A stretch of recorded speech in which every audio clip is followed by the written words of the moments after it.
ज्योतिष और जीवन में आपका स्वागत है। श्री गुरु चरणों में नमन कर श्री गणेश की वंदना करता हूं। हम चर्चा कर रहे हैं मातेश्वरी की कृपा प्राप्ति के लिए दुर्गा उपासना के ऊपर। तो दुर्गा उपासना का प्रारंभ हमें दुर्गा चालीसा से करना चाहिए, फिर क्रमबद्ध तरीके से आगे बढ़ना चाहिए। ये मैंने निवेदन किया कुछ पिछले वीडियो में। पिछले वीडियो में दुर्गा सप्तशती के जो 700 मंत्र, उन 700 मंत्रों में से जो चुने हुए 7 मंत्र हैं जिन्हें श्री दुर्गा सप्तश्लोक की दुर्गा कहा जाता है, उसके पाठ पर चर्चा की। उन 7 मंत्रों के प्रभाव क्या हैं, उनको किस तरह संपुटित पाठ किया जाता है, इस पे आज हम आगे बढ़ते हैं। इसी क्रम में थोड़ा सा और चर्चा करते हैं। श्री दुर्गा सप्तशती का पाठ करना हो तो उसका विधान क्या है। श्री दुर्गा सप्तशती के पाठ के विधान में, उस विधान में सबसे पहले 99 मंत्र का जप किया जाता है। वो कवच अर्गला कीलक जो भी विधान है वो करने के बाद जब हम सप्तशती का पाठ करेंगे तो सबसे पहले हम करेंगे 99 मंत्र का जप। संकल्प का एक विधान है, संक्षिप्त सा है, जैसा करना चाहे वो करने के बाद फिर न्यास किया जाता है। न्यास का अपना महत्व है। ऐसा कहा जाता है, ऐसा कि सोडा न्यास, बड़ी महत्ता सोडा न्यास की। जिस साधक को सोडा न्यास सिद्ध हो जाते हैं, जो साधक सोडा न्यास सिद्ध कर लेता है, वह किसी को नमन नहीं कर सकता, ऐसा कहा जाता है। किसी देव प्रतिमा को भी वो नमन नहीं कर सकता। कारण जिसे वो नमन कर ले उस सामने वाले उसको क्षति पहुंच जाती है। किसी व्यक्ति को नमन कर ले तो उस व्यक्ति की मृत्यु हो जाती है। किसी प्रतिमा को नमन कर ले तो उस वो प्रतिमा भी खंडित हो जाती। इतना शक्ति सामर्थ्यवान व्यक्ति हो जाता है वो साधक जिसने सोडा न्यास सिद्ध कर लिया हो। यह मैंने पढ़ा है, गुरुजन चर्चा करते हैं इसकी। वैसे मुझे जीवन में यह दुर्भाग्य कहे मेरा कुछ भी, आज तक कोई ऐसे साधक किसके दर्शन मुझे हुए नहीं जिन्होंने सोडा न्यास सिद्ध कर रखा हो। लेकिन ये न्यास की महत्ता के बारे में इतना जानना भी हमारे लिए एक जानकारी में वृद्धि की बात हो सकती है। तो हम न्यास की बात करते हैं। सभी मंत्रों के न्यास होते हैं, वैसे नहीं। कई मंत्र ऐसे होते हैं जिनके न्यास आदि नहीं होते, सीधा उन मंत्रों का जप किया जाता है। और शाबर मंत्रों के न्यास बहुत कम है, नहीं होते, वो सीधे जप किए जाते हैं। पौराणिक तांत्रिक मंत्रों में भी कईयों के न्यास नहीं होते। स्तोत्रों में भी कई स्तोत्रों के न्यास आदि होते हैं, कईयों के नहीं होते। जिनके न्यास आदि हैं, यदि हम कर लेते हैं तो उनके प्रभाव में वृद्धि हो जाती है। हम चाहें तो केवल ध्यान संकल्प करके भी पाठ किया जा सकता है, केवल ध्यान करके या फिर केवल संकल्प आदि करके भी किसी भी मंत्र का जप किया जा सकता है। लेकिन यदि न्यास उनके उपलब्ध हैं और कर लेते हैं तो प्रभाव में वृद्धि हो जाती है। हम आगे बढ़ने से पहले एक निवेदन कर देना चाहता हूं आप सभी दर्शकों से, और वो ये है कि कई विधान, कई तरीके हैं जिनसे न्यास किया जाता है। सबके अलग अलग हो सकते हैं। जो मंत्र विज्ञान के साधक हैं वो तो जानते हैं क्यों करते हैं, इसका क्या प्रभाव, इसे भी समझते हैं, उसे भी जानते हैं। लेकिन जो नए दर्शक हैं मेरे चैनल पे, उनकी जानकारी के लिए मैं न्यास के विधान, न्यास का प्रभाव क्या है, अर्थ क्या है और करते कैसे हैं। तो कोई भी व्यक्ति, कोई दूसरे सज्जन, कोई भी विद्वान जिस भी प्रकार से कर रहे हो वो उनका विधान है। मैं इस वीडियो में उस विधान की चर्चा कर रहा हूं जो मुझे मेरे गुरुदेव से मिला। आप जो मैं विधान जिस तरह कर रहा हूं, आप चाहें तो उसे स्वीकार कर सकते हैं, नहीं तो जो दूसरे कर रहे हैं आप उसको स्वीकार उसको कर सकते हैं विधान, कोई भी बात की बात नहीं। लेकिन आप कहें उनने ऐसा बताया, आप ऐसा बता रहे हो, वो सही है या ये गलत है, मैं किसी के भी विधान को गलत नहीं बता सकता, गलत हो भी नहीं, करते हैं सब, अपना अपना विधान है। मैं उस विधान की चर्चा करूंगा जो मुझे गुरुदेव से प्राप्त हुआ। तो सबसे पहले समझते हैं हम न्यास। न्यास से पूर्व सबसे पहले मंत्र का विनियोग है, तो विनियोग किया जाता है। विनियोग का अर्थ क्या होता है? विनियोग का सीधा सा अर्थ हो विनियोजन। जो हम पाठ करेंगे, जो हम जप करेंगे, उस विनियोजन, एक तरह का जो इन्वेस्टमेंट करेंगे हमारी ऊर्जा का, उससे जो धन प्राप्त होगा, जो ऊर्जा प्राप्त होगी, उसका इन्वेस्टमेंट, उसका बदले में क्या मिलेगा, काय के लिए, वो भी उसमें बोला जाता है उस देवता की कृपा प्राप्ति के लिए, या फिर कोई मनोकामना हो तो उस मनोकामना सिद्धि के लिए विनियोग में यह होता है। अब बात करते हैं न्यास की। तो ऋषि आदि न्यास, नवान मंत्र की हम बात करें, जो मंत्र जिस भी मंत्र का न्यास करते हैं उस मंत्र के भाग होते हैं और उनको करके फिर 5 या 6 भाग जिस तरह न्यास में होते हैं उनको पहले बोल करके और फिर वो क्रिया की जाती है न्यास की, जिस पे भी चर्चा करता हूँ वो सभी मंत्रों के अलग अलग। तो आज की वीडियो में पर्टिकुलर केवल नवान मंत्र की ही बात नहीं, आप किसी भी मंत्र का जप करें, मंत्र किसी का भी हो, न्यास करें तो उसका अर्थ क्या होता है और किस तरह करेंगे, जो हम करेंगे क्रिया उसका अर्थ क्या है, थोड़ा ये समझें। तो ऋषिभ्यो नमः उस मंत्र को बोला जाता है ओम श्री मार्कंडेय ऋषिभ्यो नमः। मार्कंडेय ऋषि का नाम इसमें लिया गया कि वो भगवती दुर्गा की उपासना, उनका जो दर्शन सबसे पहले किया मार्कंडेय ऋषि की ही देन है, उनकी कृपा से ही दुर्गा सप्तशती प्राप्त हुई हमको। तो मार्कंडेय ऋषि ऋषिभ्यो नमः बोल करके उनको कहाँ उन्हें स्थान देंगे हम, सर्वोच्च, हमारे शरीर का सर्वोच्च श्रेष्ठतम अंग होता है सिर मस्तिष्क। तो ऋषिभ्यो नमः बोल करके और हम ये 5 उंगली और यहाँ पर हम इस तरह से स्पर्श करेंगे। हमने उन ऋषि को जो उस मंत्र के दृष्टा हैं, जो उस स्तोत्र के दृष्टा हैं, उनको कहाँ स्थान दिया, सिर के ऊपर। फिर उस मंत्र का जो छंद होगा उस छंद का उल्लेख होता है और बोला जाता है छंदेभ्यो नमः। तो छंद का अर्थ वो शब्द है, मुंह से निकलता है वो, उसका निवास कहाँ, उसका निवास, छंद का निवास, शब्द का निवास कहाँ होता, मुख में, मुख की तरफ इशारा करेंगे। फिर उस मंत्र के या स्तोत्र के देवता का नाम होता है और फिर क्या बोलते हैं, देवताभ्यो नमः। देवता को कहाँ स्थान देंगे हम, देवता को स्थान देंगे हृदय में। तो यहाँ पर हम हाथ लगाएंगे हृदय के यहाँ पर। फिर उस मंत्र का जो बीज होगा उस बीज का उल्लेख होता है और बीजाय नमः बोल करके गुह्य में, हमारे शरीर में, हमारे मनुष्य मात्र का हमारे बीज कहाँ होता है, हमारे गुप्तांग के नीचे। तो 5 उंगलियों को बंद करके उस तरफ दूर से इशारा करेंगे, चाहे बाद में फिर हाथ धो सकते हैं। हम इस तरह से बीज तक आएंगे। उसके बाद फिर शक्ति नमः, उस मंत्र का एक भाग का उच्चारण होता है, अलग अलग मंत्रों में जिस भी भाग का उसका नाम बोल करके फिर क्या बोलते हैं, शक्ति नमः। और कहाँ उसको स्पर्श करते हैं हम, पैरों के ऊपर। शक्ति को कहाँ स्थान दिया, पैरों में। हमारे शरीर में अगर हमारे पैरों में जानने, हमारे पैरों में यदि शक्ति नहीं है तो हमारा चलना फिरना तो दूर, उठना बैठना भी मुश्किल हो जाएगा।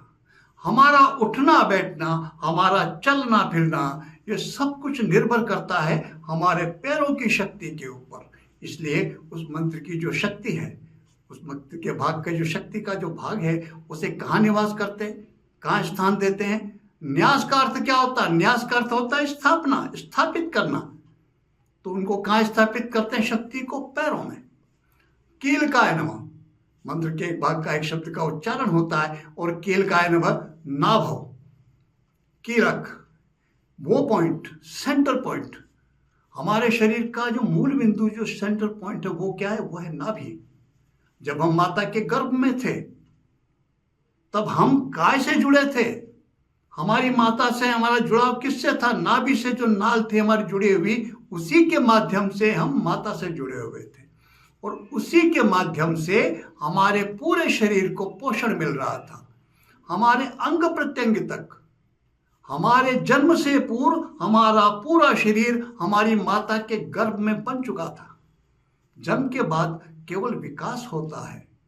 हमारे रोम रोम तक, आँख नाखून के इस भाग तक अगर किसी हमारे शरीर के किसी अंग का संबंध है, कनेक्शन है, तो वो है नाभि, वही सेंटर पॉइंट है, वो कीलक, वो एक बिल्कुल पॉइंट है। कील का लगती है एक पॉइंट के ऊपर। तो उस मंत्र के जो कीलक है उसको बोल करके फिर कहाँ, नाभि पर इन 5 उंगलियों को स्पर्श किया जाता है। इस तरह से न्यास किए जाते हैं, ये ऋषियादि न्यास कहा जाता है।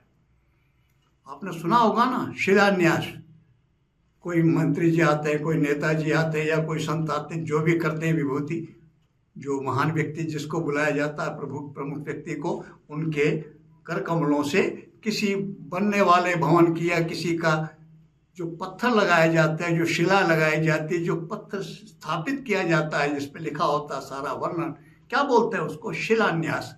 और ये क्या है? ऋषि आदि न्यास। तो इस तरह से हमने शरीर के विभिन्न अंगों में उस मंत्र के ऋषियों को स्थापित किया। न्यास का अर्थ स्थापित करना। अब होता है फिर करन्यास।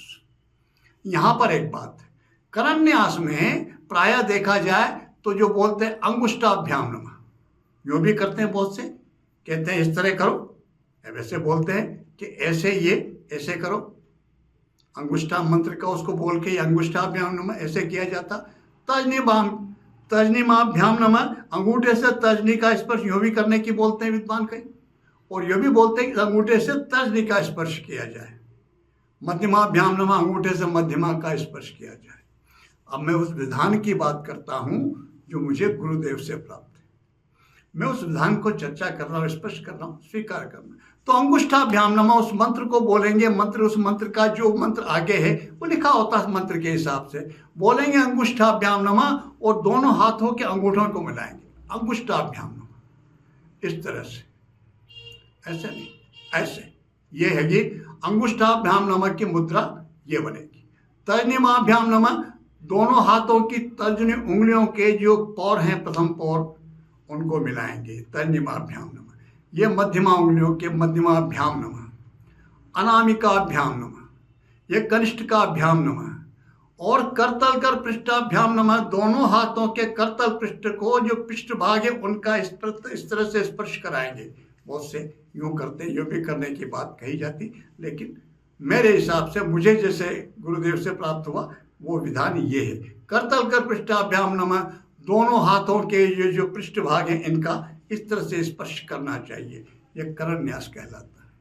अब हृदयादिन्यास, उस मंत्र के एक बात कही जाती है, देवो भूत्वा देवम यजेत, देवता बन करके देवता का पूजन करना चाहिए। तो जो मंत्र का विधान है, उस मंत्र के जो भाग हैं, उन भागों को हम हमारे शरीर में कहाँ पर, स्वयं के पूरे संपूर्ण शरीर को उस मंत्रमय किया जाता है। अब तक यही हो रहा है।